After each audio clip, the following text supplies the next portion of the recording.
श्री साई सच्चरित्र अध्याय 48. साशंक भक्त अनुग्रहकरण. विश्वास नसलेल्या शंकेखोर भक्तावर कृपा करणे. श्री गणेशाला नमस्कार असो. श्री सरस्वती देवीला नमस्कार असो. श्री गुरु महाराजांना नमस्कार असो. श्री कुलदेवतेला नमस्कार असो. श्री सीता व श्रीरामचंद्र यांना नमस्कार असो. श्री सद्गुरू साईनाथांना नमस्कार असो. आता हा अध्याय सुरू करत असताना ज्याला ऐकण्याची अत्यंत उत्सुकता आहे असा श्रोता विचारू लागला की श्री साई हे गुरु आहेत की सद्गुरू आहेत. तेव्हा त्याच्या समाधानासाठी सद्गुरूची लक्षणे थोडक्यात निवेदन करूया. म्हणजे श्री साई समर्थांच्या ठिकाणी सद्गुरूची लक्षणे श्रोत्यांना सापडतील. ज्याच्याकडून वेदांचा अभ्यास करवला जातो किंवा 6ही शास्त्रांचे ज्ञान प्राप्त होत असते किंवा ज्याच्याकडून वेदांताचे म्हणजे उपनिषदांचे निरूपण केले जाते त्याला जाणते लोक सद्गुरू म्हणत नसतात. कोणी एक श्वास कोंडून समाधी लावतात. तापवून लाल केलेल्या तांबे वगैरे धातूंच्या मुद्रांनी आपल्या अंगावर भाजून घेऊन चिन्हे उमटवतात किंवा परमात्म्याविषयीचे किंवा वेदांताचे व्याख्यान करून श्रोत्यांचे मनोरंजन करतात. त्यांना विद्वान लोक सद्गुरू म्हणत नसतात. शिष्यांना शास्त्रात सांगितल्याप्रमाणे विधीपूर्वक मंत्रही देतात. त्याचा जप करायला आज्ञा देतात. परंतु त्याची फलप्राप्ती केव्हा होईल याची खात्री कोणालाच नसते. ब्रह्माचे निरूपण अगदी रसभरीत, चटकदार, शाब्दिक ज्ञान अघळपघळ, परंतु स्वतःच्या अनुभवाचा मात्र दुष्काळ असे जे ज्ञान ते केवळ शाब्दिक व पोकळ होय. असले निरूपण नीट ऐकले तर लौकिक व पारलौकिक भोगांचा वीट येईल. परंतु परमात्म्याशी एकरूपतेच्या अनुभवाची गोड चव ज्याने स्वतः अनुभवली असेल तोच ती दाखवू शकेल. ज्याला वेदाधिक शास्त्रांचे संपूर्ण ज्ञान असेल व ज्याला शिष्याला प्रत्यक्ष प्रचिती करून देण्याचा पूर्ण अनुभव असेल त्यालाच शिष्याला उपदेश करण्याचा अधिकार असतो आणि त्यालाच सद्गुरू म्हणावे. ज्याला स्वतःला अनुभव नाही तो शिष्याला काय बरे अनुभव देईल. ज्याला कोणताही प्रत्यक्ष अनुभव नाही त्याला सद्गुरू कधीही म्हणू नये. शिष्याकडून सेवा चाकरी करून घ्यावी असा स्वप्नातही ज्याला विचार नसतो, उलट शिष्याकरता आपला देह कारणी लागावा अशी ज्याची इच्छा असते तोच सद्गुरू आहे असे जाणावे. शिष्य म्हणजे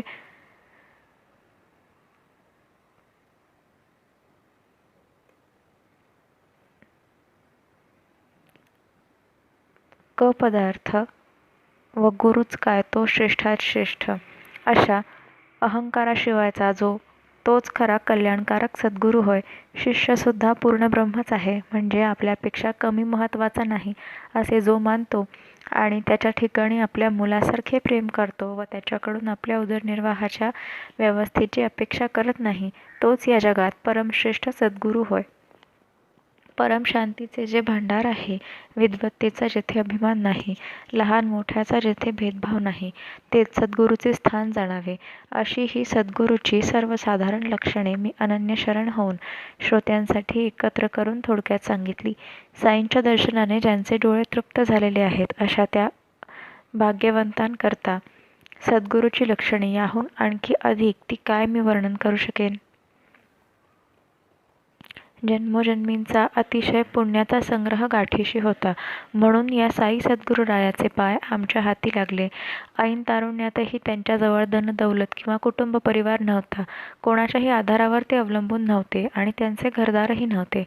फक्त भयंकर मनोनिग्रह आणि तंबाखू व चिलीम यांचाच काय तो संग्रह होता. वयाची 18 वर्षे असतानाच त्यांनी मनावर पूर्ण ताबा मिळवला होता आणि कसलीही भीती न बाळगता आत्मस्वरूपी लय लावून ते सदा एकांतात बसत असत. भक्तांची शुद्ध भक्ती भोगून भक्तापराधीन मी हे ब्रीद भक्तवृंदांना स्पष्ट करून दाखवण्यासाठी ज्या ज्या ठिकाणी भक्तांचे प्रेम असेल त्या त्या ठिकाणी ते नांदत असत. हे सनातना परब्रह्मा, दिनांचा उद्धार करणाऱ्या, सदा प्रसन्न चेहरा असलेल्या, चैतन्याने अतिपरिपूर्ण असलेल्या, भक्तांच्या अधीन असलेल्या अशा तुझा जय जयकार असो. आपल्या भक्तांना तू दर्शन दे. हे सुख दुःख, फायदा नुकसान वगैरे द्वंद्वापलीकडे असलेल्या, सगुण व निर्गुण दोन्ही असलेल्या, सर्व काही पाहणाऱ्या, सर्वांच्या पलीकडे असलेल्या अशा तुझा जय जयकार असो. तुझी भक्ती न करणाऱ्या सगळ्यांनाच तुझी लीला कळत नसते.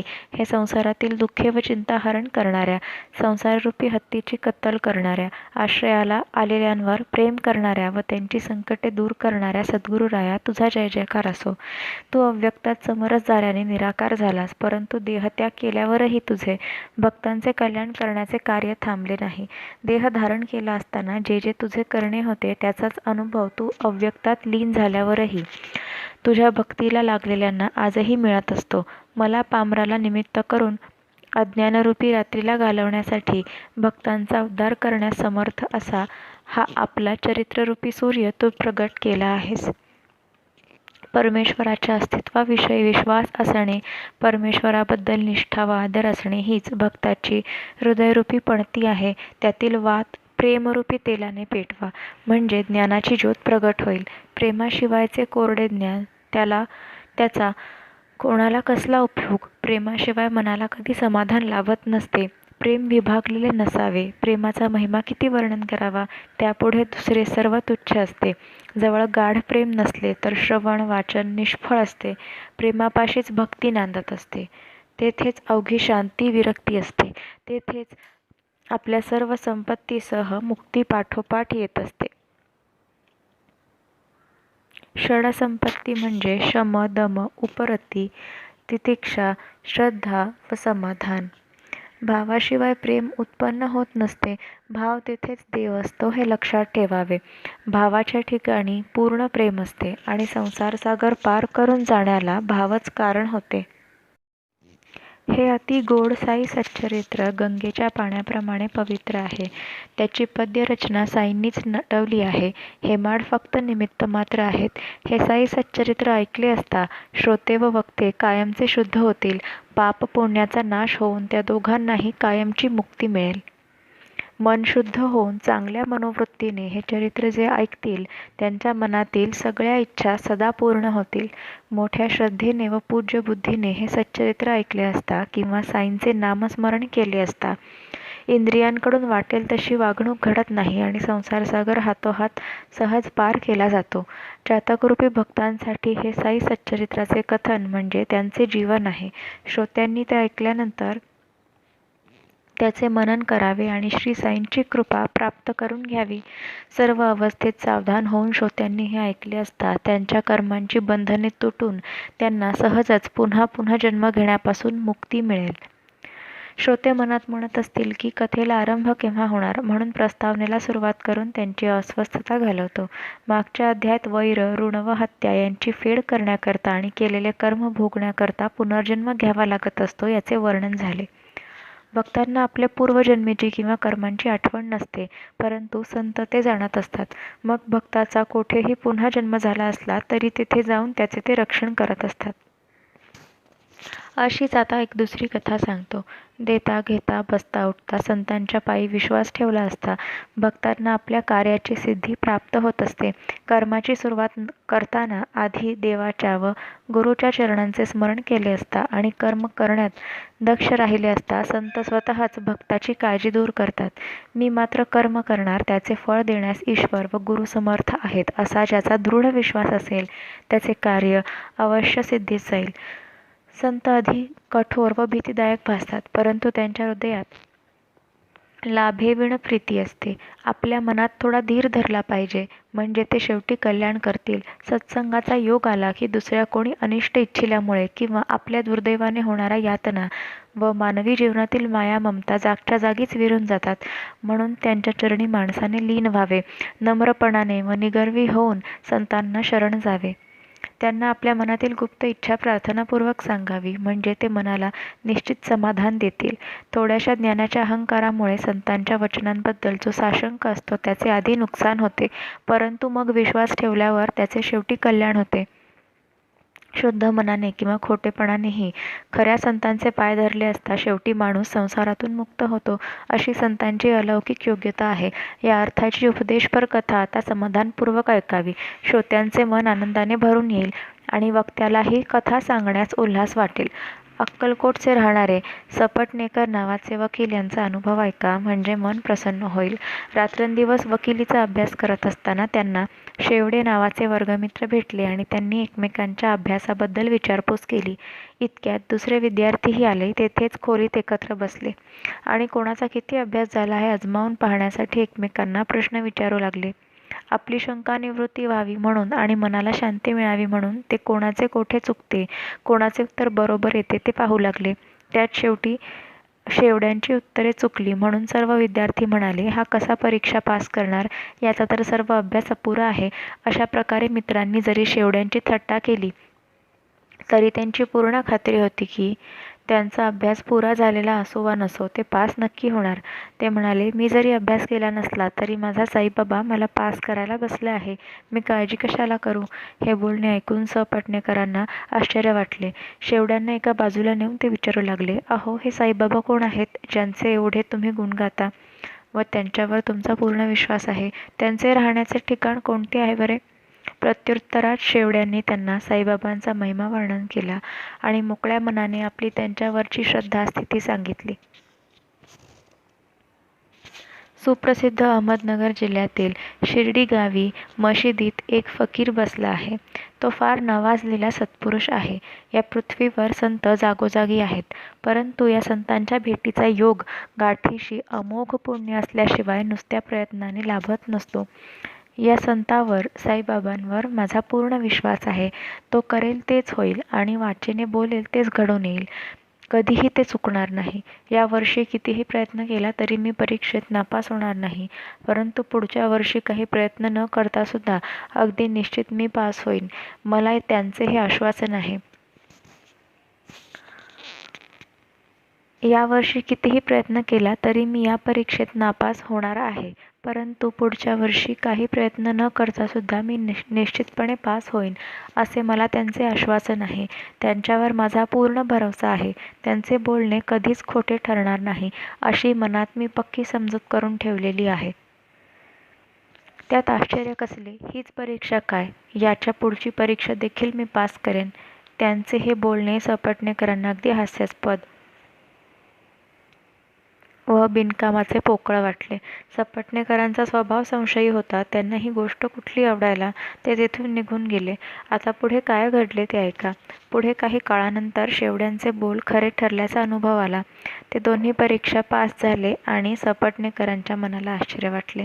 नंतर 10 वर्षे लुटली आणि पटणेकर निराश झाले.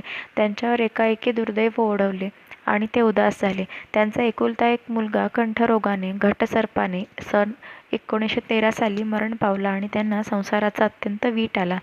पंढरपूर, गाणगापूर वगैरे तीर्थयात्रा त्यांनी केल्या, पण त्यांच्या मनाला सुख लाभेना. नंतर त्यांनी ब्रह्मज्ञान सांगणारा वेदाचा अंतिम भाग वाचायला घेतला. अशा प्रकारे काही काळ लोटल्यावर जीवाला काही शांती लाभण्याची वाट पाहत असता त्यांना शेवड्यांचा वृत्तांत आठवला. शेवड्यांची वकिलीच्या परीक्षेबद्दलची खात्री व साईचरणीची निष्ठा आठवली आणि आपणही श्रींच्या दर्शनाला जावे असे त्यांच्या मनाला वाटले. पटणेकरांनी संत दर्शनाचा निश्चय केला आणि सन 1913 साली आपल्या धाकट्या भावासह शिर्डीला जाण्याचा बेत केला. शेवड्यांची आठवण हे निमित्त होते. खरे म्हणजे आपल्या चरणी वंदन करण्यासाठी साईबाबांनीच त्यांना बोलावून घेतले होते. लक्ष देऊन ऐका. धाकटा भाऊ पंडितराव याला घेऊन पटणेकर सपरिवार शिर्डीला निघाले. ते दोघे शिर्डीला पोहोचले आणि लगेच श्रींच्या दर्शनाला गेले. दुरूनच बाबांचे दर्शन झाले आणि ते मनात अत्यंत संतुष्ट झाले. अशी दुरूनच डोळेभेट झाल्यावर ते घाईने जवळ गेले आणि दोघेही हात जोडून समोर उभे राहिले. दोघांनीही अति नम्रपणे बाबांच्या समोर लोटांगण घातले आणि त्यांच्या चरणी शुद्ध भावाने प्रेमपूर्वक श्रीफळ अर्पण केले. पटणेकरांनी चरणांवर श्रीफळ अर्पण करताच बाबांनी त्यांचा चल हट म्हणून धिक्कार केला. पटणेकर चिंताकुल झाले आणि कोणीतरी बाबांच्या ओळखीचा माणूस शोधून बाबा इतके का संतापले याचे रहस्य त्याला विचारावे असा त्यांनी मनात विचार केला. दर्शन देऊन ज्यांनी प्रसन्न व्हावे त्याच बाबांचे हे शब्द ऐकून अत्यंत खिन्न होऊन काळजीने खाली तोंड करून मागे बसले.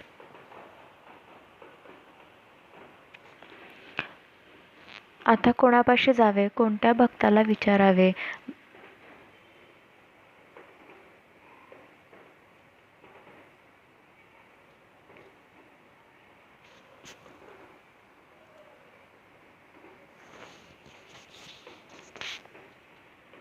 बाबांच्या बोलण्याचा उद्देश काय असावा हे कोणाला विचारावे असा त्यांचा हेतू पाहून कोणीतरी त्यांच्या समाधानासाठी बाळाशिंप्याचे नाव सांगितले असता सपटणेकरांनी त्याचा ठिकाणा शोधून काढला. त्याला त्यांनी सर्व हकीकत सांगितली आणि म्हणाले, बाबा मोठ्या कडक शब्दांनी माझा धिक्कार करतात. तुम्ही तरी आमच्याबरोबर येऊन शांतपणे बाबांचे दर्शन घडवा आणि बाबांनी आमच्यावर न रागवता कृपादृष्टी करावी असे करा. बाळाने हे मान्य केले आणि सपटणेकर निश्चिंत झाले. बाळाने बाबांचा फोटो विकत आणवला आणि सपटणेकर बाळाशिंप्याच्या संगतीत बाबांच्या दर्शनाला निघाले. बाळाने बाबांचा फोटो आपल्या हातात घेतला आणि तो देऊन बाबांना विनंती केली की, देवा, हे कसले चित्र आहे? ते पाहून बाबांनी सपटणेकरांकडे बोट दाखवून उत्तर दिले, या फोटोत याचा यार आहे. असे बोलून बाबा हसले आणि सर्व मंडळींनाही हसू आले.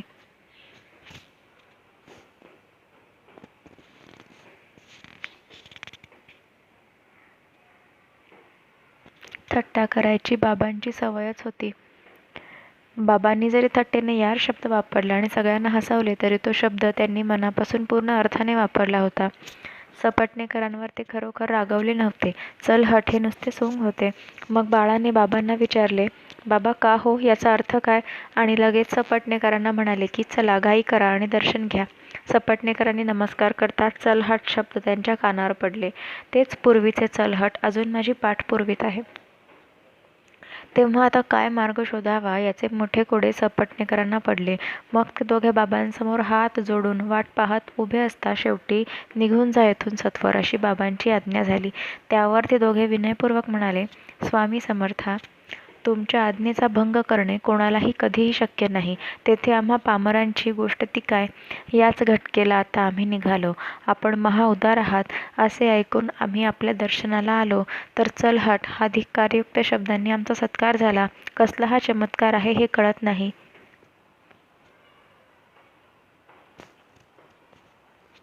नंतर आमच्यावर कृपादृष्टी असू द्यावी, आम्हाला आशीर्वाद द्यावा आणि पुन्हा आपले दर्शन व्हावे असे आश्वासन मागितले. असा कोण विद्वान असेल जो बाबांचे मनोगत जाणू शकेल? म्हणून झालेली आज्ञा वंद्य मानून सपटणेकर बंधू आपल्या ठिकाणी परत गेले. असे त्यांचे प्रथम दर्शनाच्या वेळी घडले म्हणून ते दोघे फार निराश झाले. किंचितही विलंब न करता आपल्या गावी परत गेले. पुढे आणखी 1 वर्ष गेले तरी सपटणेकरांचे मन स्थिर झाले नाही. पुन्हा गाणगापूरची यात्रा केली तर चित्त जास्तच भडकले. मग विश्रांतीसाठी ते आपल्या वडिलांकडे माढेगावी गेले आणि तेथे शेवटी काशी क्षेत्राला जाण्याचा विचार केला. आता काशीला जाण्याला 2च दिवस उरले होते. तोच त्यांच्या पत्नीला एक दृष्टांत झाला आणि काशीचा प्रवास तसाच राहिला. दृष्टांताचा चमत्कार कसा होता त्याचा अपूर्व प्रकार आता सांगतो. श्रोत्यांनी ऐकण्यास तयार व्हावे.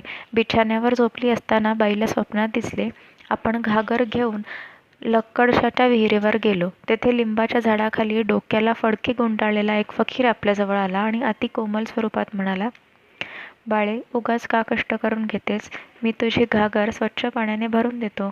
आपल्याला त्याची भीती वाटली आणि रिकामीच घागर घेऊन आपण घरची वाट धरली. परंतु फकीर मागोमाग आला आणि इतक्यात आपले डोळे उघडले. असे पत्नीच्या स्वप्नांचे वर्णन ऐकून सपटणेकरांनी शिर्डीला पुन्हा जाण्याचे ठरवले. त्याच क्षणी ते दोघे पती-पत्नी निघाले आणि दुसऱ्या दिवशी शिर्डी गावी येऊन पोहोचले. पोहोचताच मशिदीत गेले तर बाबा त्यावेळी लेंडीबागेत गेलेले होते. मग बाबा परत येईपर्यंत ती दोघे वाट पाहत तिथेच बसली. इतक्यात बाबा परत आले. स्वप्नात जी मूर्ती पाहिली होती तीच आपादमस्तक हुबेहूब पाहून बाई आश्चर्यचकित झाली आणि ती टक लावून पाहतच राहिली. बाबांचे पाय धुणे झाल्यावर बाई दर्शन घ्यायला गेली आणि श्री साईंच्या चरणांना नमस्कार करून त्यांच्याकडे पाहतच बसली. तिची पूज्य बुद्धी पाहून साईंच्या मनाला आनंद वाटला आणि बाईच्या व्यथेचे निवारण करणारी कथा हळूच सांगण्यास सुरुवात केली. आपल्या नेहमीच्या पद्धतीप्रमाणे बाबा तेथे असलेल्या तिसऱ्या एकाला आपले दुखणे प्रेमपुरस्सर सविस्तर वर्णन करून सांगू लागले. तसे पाहिले तर त्या बाईची ही गोष्ट त्या बाईलाच सांगायची असता तिच्या समक्ष तिसऱ्याला सांगत असताना बाईने ती अगदी लक्षपूर्वक ऐकली. माझे हात, पोट, कंबर खूप दिवसांपासून अतिशय दुखत आहे. औषधे करून करून मी थकून गेलो, परंतु दुखणे काही बरे होत नाही. औषध खाऊन मी कंटाळलो, पण गुण मुळीच येत नाही. परंतु आता मला आश्चर्य वाटते की हे दुखणे एकाएकी गेले कसे काय? अशी ही कथा त्या बाईचे नाव न घेता तिसऱ्यास सांगितली. परंतु ही सर्व कहाणी त्या बाईचीच होती आणि तिचाच त्याच्याशी संबंध होता. पुढे 1-2 महिने उलटल्यावर बाबांनी ज्या ज्या स्वतःबद्दलच्या व्यथांचे वर्णन केले होते त्या तिच्या स्वतःच्याच व्यथा पूर्ण बऱ्या झाल्या. तेव्हा तिला खात्री पटली आणि तिची मनातील इच्छा पूर्ण झाली. इकडे सपटणेकर दर्शनाला गेले तर बाबांनी पूर्वीप्रमाणे चल हट म्हणून पुन्हा संभावना केलीच. सपटणेकर मनात विचार करू लागले, मला कळत नाही माझी चूक ती काय. बाबा नेहमी माझा धिक्कार का करतात. मी नमस्कार केला असता त्यांचे ठराविकच उत्तर असते.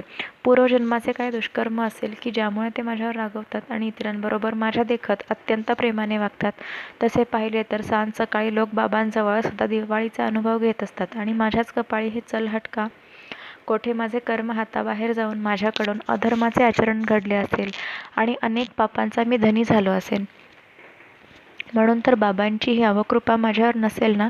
सुरुवातीला मी बाबांविषयी वेडेवाकडे तर्क करणारा व संशय घेणारा होतो. म्हणून तर बाबा अशा उपायांनी मला आपल्याकडे ओढून घेत आहेत असे मला वाटते. सपटणेकरांनी निश्चय केला की जोपर्यंत बाबांचा अनुग्रह होत नाही तोपर्यंत बाबांच्या ठिकाणी मन स्थिर ठेवून शांत चित्ताने शिर्डीतच थांबावे. 3 प्रकारच्या दुःखांनी पिडलेला परंतु साईंच्या दर्शनाचा भुकेला असा कोण असेल की ज्याच्या मनाला समाधान लाभले नाही किंवा निराश होऊन जो शिर्डीत परतून गेला. सपटणेकर त्या दिवशी अगदी दुःखी व निराश झालेले होते. अन्न पाणी गोड लागत नव्हते. कोठे जाणे येणेही आवडत नव्हते. बिछाण्यावर झोप न लागता उघड्या डोळ्यांनी पडून राहत होते. मग त्याने निश्चय केला की दुसरे कोणी जवळ नाही, बाबा एकटेच गादीवर बसले आहेत. अशी संधी पाहून बाबांचे पाय धरावेत. लवकरच मग त्यांचा निश्चय फळाला आला. पायांवर डोके टेकताच बाबांनी त्यांच्या डोक्यावर आपला हात ठेवला. नंतर सपटणेकर बाबांचे पाय दाबत बसले. इतक्यात एक धनगर जातीची बाई आली आणि लगेच बाबांची कंबर दाबत तिथे बसली. नेहमीच्या पद्धतीप्रमाणे बाबा तिच्याशी गोष्टी करू लागले. सपटणेकर लक्ष देऊन ऐकू लागले तर गोष्टीचा चमत्कार झाला असा की ती अक्षरशः त्यांचीच सगळी गोष्ट आढळली. जरी धनगरण होकार देत होती तरी सपटणेकर आश्चर्यभरित होऊन आपलीच गोष्ट ऐकत बसले होते. त्यामुळे ते मनात चकित झाले. ती एका वाण्याची गोष्ट होती. परंतु वस्तुतः ती स्वतःचीच होती. त्यातून त्यांच्या मृत मुलाच्या मृत्यूची वार्ता निघाली. एखाद्या कोणी अत्यंत जवळच्या नातेवाईकाने सांगावे अशी ती जन्मापासून मृत्यूपर्यंतची सर्व हकीकत सविस्तरपणे त्यांनी सांगितली. बाबा त्या बाईला सांगत होते परंतु तिचा या गोष्टीशी मुळीच संबंध नव्हता. ती तर एका बापाची व मुलाची गोष्ट होती. विषय फक्त त्या दोघांचाच होता. अशी आपली गोष्ट साईबाबांच्या तोंडून ऐकून सपटणेकरांच्या मनाला मोठे नवल वाटले आणि बाबांच्या चरणी त्यांची पूज्य बुद्धी जडली. त्यांना मोठे कौतुक वाटले की हातावरच्या आवळ्याप्रमाणे बाबांना हे सगळे कसे काय ठाऊक. जे स्वतः ब्रह्माशी एकरूप असतात त्यांना सारे जगत आपल्या कुटुंबाप्रमाणे वाटत असते. एवढेच काय, ते स्वतः जगत होऊन नटलेले असतात. साईबाबांचे तेच लक्षण आहे. साईबाबा एकात्मतेचे साक्षात अवतार आहेत. त्यांना आपला व परका असा भेदभाव कुठला. ते स्वतः सविस्तरपणे जगरूप आहेत.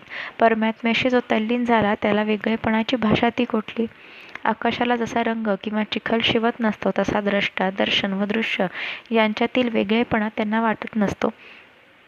अशा तऱ्हेने बाबा अंतर्ज्ञानी आहेत हे सपटणेकरांच्या मनात ठसताच बाबा त्यांना काय म्हणाले हे सज्जन श्रोत्यांनी ऐकावे. सपटणेकरांकडे बोट दाखवून आश्चर्य करत बाबा म्हणाले, मी असे फोर मारले असा हा माझ्यावर आरोप ठेवतोय. अरे मी काय लोकांची पोरे मारत असतो का. हा का मशिदीत येऊन रडतो. बरे आता मी असे करतो, त्याच्या मुलगा त्याच्या पोटी मी आणतो. त्या बाईला तिचा मेलेला रामदास नावाचा मुलगा जसा मी परत दिला तसाच त्याच्या मुलाला त्याच्या पोटी मी परत आणतो. हे ऐकून सपटणेकर बाबांकडे नजर लावून वाट पाहत बसले. बाबांनी त्यांच्या डोक्यावर हात ठेवला आणि धीर देत म्हणाले, हे पाय फार पुरातन आहेत. तुझी काळजी दूर झाली. माझ्यावर पूर्ण भरोसा ठेव. लवकरच तू कृतार्थ होशील. बाबांचे पाय दाबत बसले असताना त्यांचे हे कानाला गोड लागणारे मधुर शब्द ऐकून सपटणेकरांचे डोळे अश्रूंनी भरून आले आणि त्यांनी बाबांच्या पायांवर डोके ठेवून नमस्कार केला. त्यांचे अष्टभाव दाटून आले. डोळ्यातून आनंदाश्रू ओघळू लागले आणि मग त्या अश्रूंनी प्रेमाने ओथंबून जाऊन त्यांनी बाबांचे चरण धुतले. बाबांनी पुन्हा डोक्यावर हात ठेवला आणि म्हणाले, आता शांत होऊन स्वस्थ बैस. तेव्हा सपटणेकर आनंदित मनाने मुक्कामाच्या जागी परत आले. नैवेद्याची तयारी केली आणि आपल्या पत्नीच्या हातात देऊन पूजा व आरती झाल्यावर ते ताट बाबांपुढे सारले. मग त्या ताटाभोवती पाणी फिरवून विधीपूर्वक डोळ्यांना स्पर्श करून ओम प्राणाय स्वाहा, ओम अपानाय स्वाहा वगैरे म्हणून मग तो नैवेद्य बाबांना अर्पण केला. नंतर नित्यक्रमाप्रमाणे बाबांनी त्या ताटाला हात लावून नैवेद्य स्वीकारल्यावर सपटणेकरांना आनंद वाटला. मग त्या प्रसंगी इतर भक्त बाबांच्या पाया पडत होते. त्या गर्दीत सपटणेकर शिरले आणि चटकन जाऊन त्यांनी बाबांना पुन्हा नमस्कार केला. अशा त्या घाईत डोक्याला डोकी आपटू लागली. हे पाहून बाबा सपटणेकरांना हळूच काय म्हणाले ते पहा. अरे कशाला पुन्हा पुन्हा हा नमस्कार? एक वेळा आदर सत्कारपूर्वक केलास तेवढा पुरे. त्या रात्री चावडीची मिरवणूक होती. सपटणेकर मोठ्या आवडीने व भक्तीने पालखीच्या पुढे हातात दंड धरून आनंदभराने निघाले. चावडीची मिरवणूक श्रोत्यांना आधीच ठाऊक आहे, म्हणून तिचे पुन्हा वर्णन ग्रंथाचा विस्तार वाढेल या भीतीने टाळले आहे. त्या रात्रीला बाबांची अगाध लीला पहा. बाबांकडे पाहताना जणू काय आपण पांडुरंगालाच पाहत आहोत असे सपटणेकरांना वाटले. नंतर परत जाण्याची आज्ञा मागितल्यावर बाबा जेवून जा असे म्हणाले. सपटणेकरांनी ती आज्ञा न कचरता पाळली आणि जेवून मग निरोप घेण्यासाठी बाबांच्या दर्शनाला निघाले. इतक्यात त्यांच्या मनात एकाएकी कल्पना आली की बाबांनी दक्षिणा मागितल्यावर ते ती कशी पुरवणार? खिशातले पैसे संपले होते आणि गाडी भाड्यापुरतेच उरले होते. बाबा दक्षिणा दे असे म्हणाले तर काय उत्तर द्यायचे ते त्यांनी मनात ठरवले. मागायच्या आधीच 1 रुपया हातात ठेवावा, पुन्हा मागितला तर आणखी 1 द्यावा, त्यापुढे नाही म्हणावे. आगगाडीच्या भाड्यासाठी जरूर तेवढे जवळ ठेवले आहेत असे बाबा स्पष्ट सांगावे. असे ठरवून ते बाबांच्या भेटीला गेले.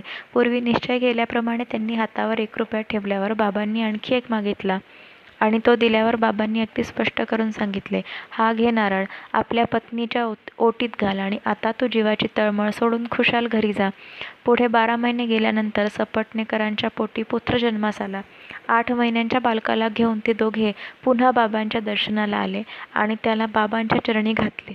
संतांची करणी किती अगाध असते.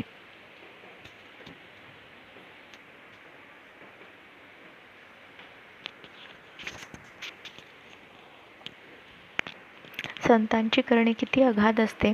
मग त्या दोघांनी हात जोडून बाबांना काय विनंती केली ते ऐका. बाबा, या तुमच्या उपकाराची फेड आता कशी करावी हे आम्हाला मुळीच कळत नाही. म्हणून आम्ही फक्त तुमच्या चरणांवर आपले मस्तक ठेवतो. आम्ही हीन दीन पामर आहोत. आम्हा अनाथांवर कृपा असू द्यावी आणि येथून पुढे आम्हाला आपल्या चरणी सदा सर्वदा आश्रय असू द्यावा. जागेपणी व स्वप्नात आमच्या मनात अनेक प्रकारच्या विचारांच्या लाटा उमटतात आणि रात्रंदिवस आम्हाला विश्रांती नसते. तरी बाबा आम्हाला तुमच्या भजनी लावा असे म्हणून मग पत्नीला घेऊन दयाळू साईंना नमस्कार करून आपल्या चंचल मनाचे स्थैर्य साधून आणि आपल्या कामात यशस्वी होऊन आपल्या घरी ते परत आले. पुढे तो मुलगा मुरलीधर आणि 2 मुलगे भास्कर व दिनकर यांच्यासह सपटणेकर प्रसन्नचित्त झाले. आरंभी गोष्ट थोडक्यात सांगावी असा मनात हेतू होता, परंतु साईनाथ बोलवणारे असल्याने ग्रंथाचा विस्तार वाढला. त्यांना शरण जाऊन हा हेमाडपंत पुढील कथेचा संबंध व सार श्रोत्यांसाठी सूचित करत आहे. ती कथा याहीपेक्षा मनाला सुखवणारी आहे. चमत्कार पाहण्याची ज्याला आवड होती अशा एका भक्ताची हौस श्रेष्ठ बाबांनी पुरवली. लोक साईंच्या गुणांचे वर्णन करतात, परंतु सदा दोषच पाहण्याची सवय असलेल्या माणसाला त्यात वाईट गुणच दिसतात. स्वतःला ना प्रपंचाची इच्छा ना परमार्थाची, फक्त दोषच पाहण्याचा मनात हेतू. साईबाबा खरे संत असतील तर मला खात्री पटवून देतील. मला अनुभव आल्याशिवाय त्यांना मी मुळीच मानणार नाही. अशा प्रकारे केवळ परीक्षा पाहायला शिर्डीला जाणाऱ्याची ही इच्छा पुरी होत असे. हीच कथा पुढील अध्यायात सांगितली आहे. सज्जन श्रोत्यांनी ती ऐकावी. सर्वांचे कल्याण असो. अशा प्रकारे संत व सज्जनांनी प्रेरणा केलेल्या भक्त हेमाडपंत यांनी रचलेल्या श्री साई समर्थ यांच्या सत्यचरित्राचा साशंक भक्त अनुग्रहकरण नावाचा 48वा अध्याय समाप्त झाला. श्री सद्गुरू साईनाथांना अर्पण असो. सर्वत्र मंगल असो.